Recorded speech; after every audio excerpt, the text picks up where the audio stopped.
إبراز المكانة الاعتبارية لهذه المهنة وتجسيد أهميتها في مجال استقرار المعاملات كمدخل أساسي لتحقيق التنمية وضمان الأمن التعاقدي، وذلك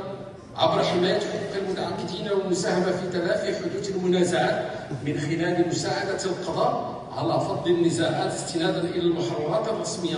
التي ينتجها السادة المنتجون والتي تجسد إطار الدليل الكتابي الذي يعتبر من أهم وسائل الإثبات.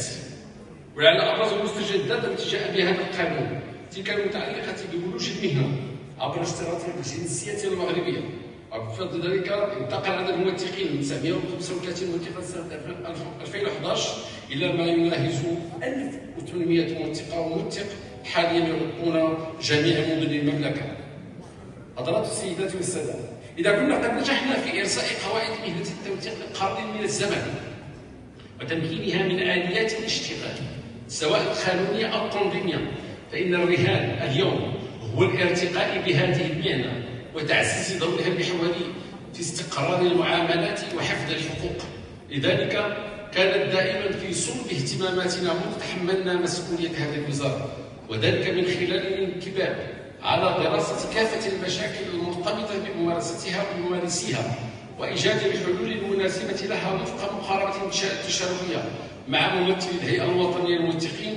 قوامها الحوار الجاد والمسؤول وهدفها الأسمى المصلحة العامة للبلاد. وفي هذا الإطار عملنا على إعادة النظر في طريقة اشتغال صندوق ضمان الموثقين كأداة لتحقيق الأمن التعاقدي ونشر الثقة والطمأنينة بين المواطنين من خلال تفعيل دوره في تعويض المتضررين من الأخطاء والهفوات التي يرتكبها بعض الموثقين.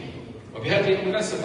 أحيي بكل حرارة رئيس أعضاء مجلس إدارة الصندوق على المجهودات الجبارة التي يبذلونها في سبيل بلوغ الأهداف والغايات التي من أجلها تم إحداث هذا الصندوق.